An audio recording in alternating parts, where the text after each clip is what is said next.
Ku jemput istri orang di depan rumahnya. Kita mulai ceritanya dari sini. Aku tidak akan menyebutkan namaku.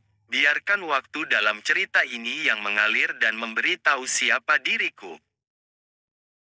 Iya, aku yang bukan siapa-siapa baginya, orang asing yang muncul begitu saja. Bahkan dia pun pernah berkata, saya hanya biasa saja denganmu, tak lebih, kata itu yang menyadarkanku, posisiku saat itu atau saat ini. Yuli, kita panggil saja begitu, istri orang yang membuatku melangkah jauh untuk mengejarnya, jauh sekali sampai terkadang aku lelah untuk melangkah dan sesekali pun jatuh. Namun malam itu, tak kusangka. Yuli menerima ajakanku, pergi malam minggu berdua. Beri waktu aku 1 jam saja, kataku merengek. Hanya 1 jam kan? Iya, aku janji. Kutunggu selepas maghrib, itu kata terakhir sebelum telepon terputus. Asteris asteris asteris. Brem, motor kuhentika tepat di depan rumahnya. Aku yang terlalu nekat atau aku yang bodoh? Bagaimana jika suaminya ada di rumah? Bagaimana tanggapan tetangganya jika Yuli kujemput malam mingguan? Bodohlah, aku tidak peduli akan hal itu, yang jelas aku bisa berdua dengannya. Kutunggu dia cukup lama, sambil kudengarkan suara lantunan anak-anak mengaji dari speaker masjid yang beradu dengan suara dangdutan tidak jauh dari rumah tetangganya yang mungkin saja tengah karaokean. Mama berangkat sebentar, adek sama nenek dulu ya. Kulihat wanita berkacamata itu menenangkan anaknya sembari menenteng helm di tangannya. Jangan lama-lama, Mah. Dia tersenyum seraya mengusap rambut anaknya. Kulihat adegan itu hanya dengan tatapan kaku, begitu pula dengan bayang-bayang dosa yang menyelimutiku. Namun sekali lagi, aku ini bodoh, nekat dan tidak peduli, seraya kukatakan dalam hati, hanya malam ini, setelah itu tidak akan ada lagi, entah ini janji pada diriku atau janji pada anaknya. Suara anak-anak mengaji berhenti, menyisakan suara tetangganya yang tengah karaokean. Maaf lama, kata Yuli seraya berjalan ke arahku. Rambut panjangnya yang tergerai, melayang tersapu angin. Setiap kali langkahnya membuat jantungku berdebar, meski mataku tak dapat berkedip melihatnya. Terhipnotiskah diriku, atau terpesona karena kecantikannya? Tepat kami berdua berhadap-hadapan, suara azan Isya pun berkumandang. Mau berangkat sekarang? Tanyanya. Iya, jawabku singkat seraya kuturunkan injakan belakang. Mengenakan helmnya dan langsung naik ke atas motor.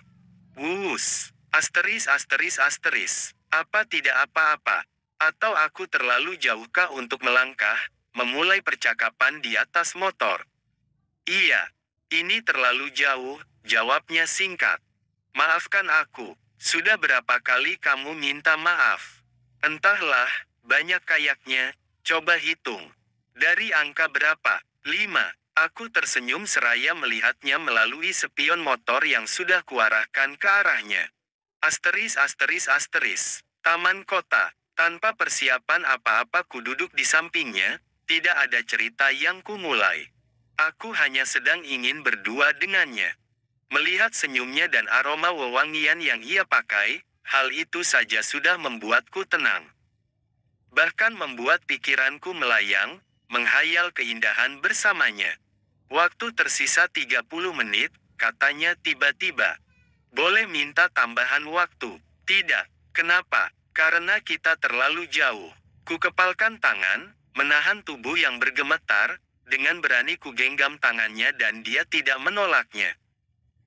Beri aku tambahan waktu, aku berjanji ini malam terakhir, 15 menit lagi, waktu tersisa, 15 menit lagi, waktu tambahan yang ku minta, tidak bisa.